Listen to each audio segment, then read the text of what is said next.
Hey, thanks for stopping by the channel. This is Talking Pop Culture with Jake D, and we are going to do a Mandalorian Season 2 trailer reaction video. Before we get to that, though, please remember to like the video, share it with your friends on social media, and consider subscribing to the channel. It's one of the best ways to help new creators on YouTube like myself reach a wider audience and gain some traction within the algorithm. And now, on to the video. Alright, we're going to get started taking a look at the trailer.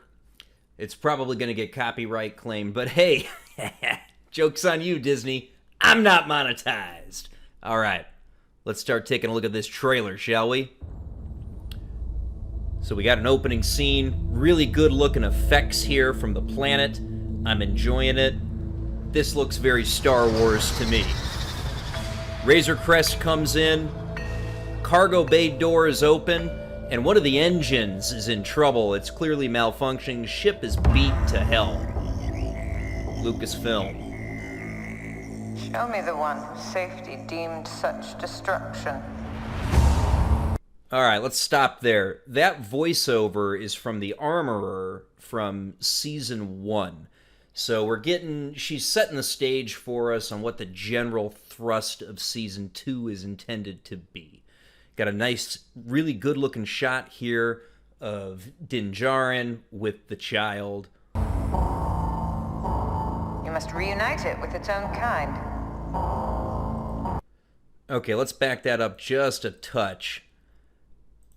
So we've got a cityscape here, and you see lots of graffiti. You see these street lights. This is clearly a slum.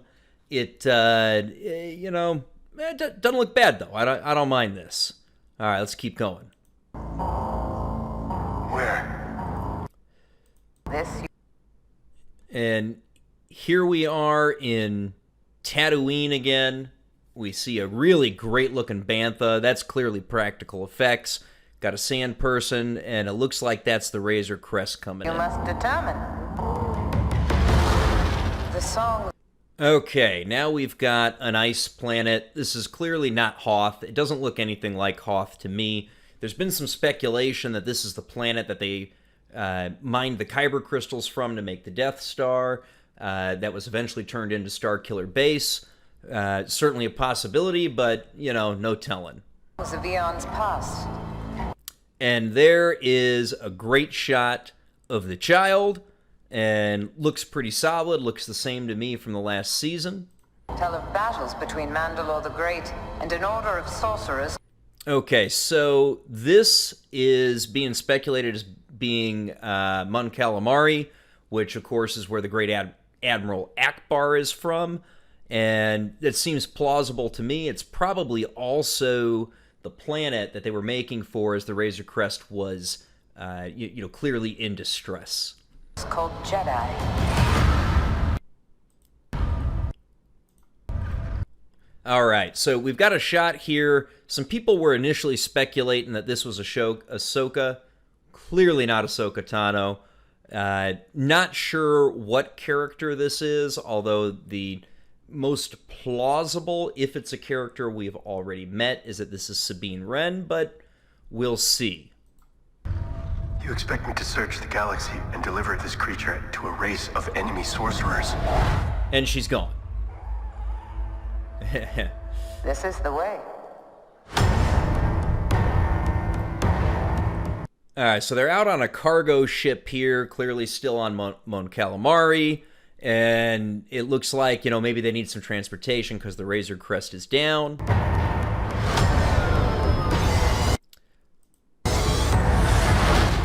So clearly these X-Wings are after the Razor's Crest, and this is probably where it takes that damage that we see earlier in the trailer. Most likely these are going to be New Republic X-Wings, because they're who's going to be flying them in this time period.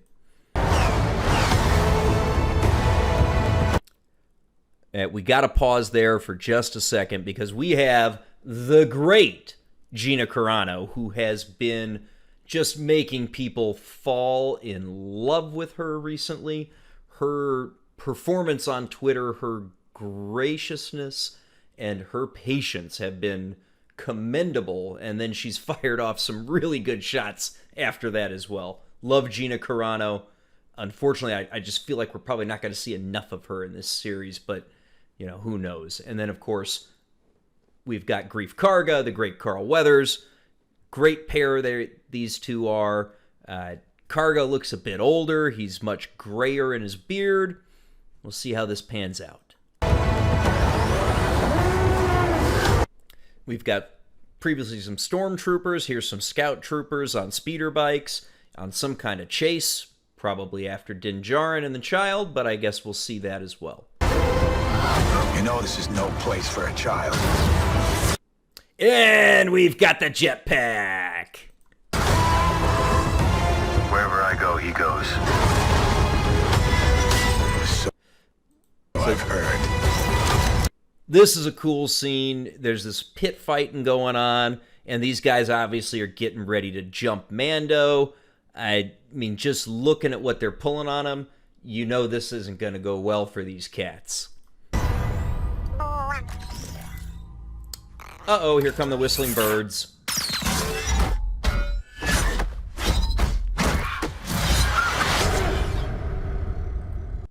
And as expected, they're all dead. Good kind of after-action shot here. Definitely didn't get to see much other than this one guy going down. This is the way.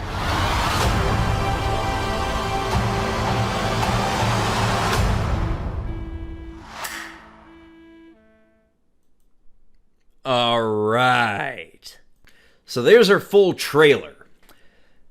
You know, I gotta say, especially considering we were expecting this 2-3+ weeks ago, I'm underwhelmed. Visually, this looks good, but we really didn't get to see much of anything, quite honestly, in terms of what's really happening in this season.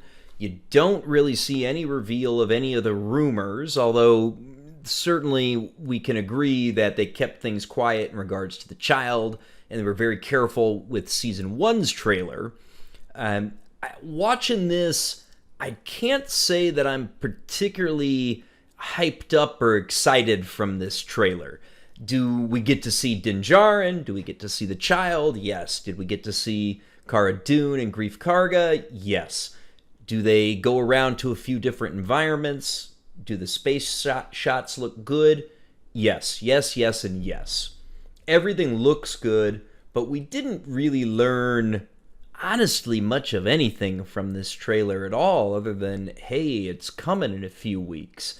And to me, that's a disappointment. Now, again, I'll reference back to Season 1, where Favreau played things close to the vest because he had the big reveal of the child, so perhaps he's doing something of that nature with the rumored reveal of Ahsoka Tano and some of the other characters, including Boba Fett, that are rumored to be in Season 2. I guess we're going to have to watch to find out about that. If they release another trailer, which they probably will, I don't think we're going to get much more revealed in the second trailer either. And I think what you need to shoot for in the first trailer for the second season of a reasonably popular show that had a lot of people talking about it is you need to get something that's going to get people excited. And for me, this didn't do it. I know I watched Anna, that Star Wars girl's reaction earlier, and she was just over the moon about watching the child because she loves the child.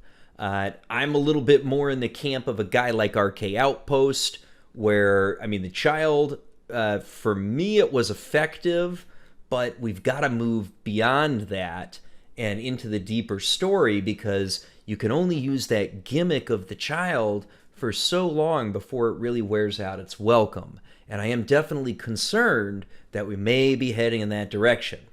I guess we'll see. I'm going to assume they're going to launch one more trailer for this prior to it hitting streaming next month.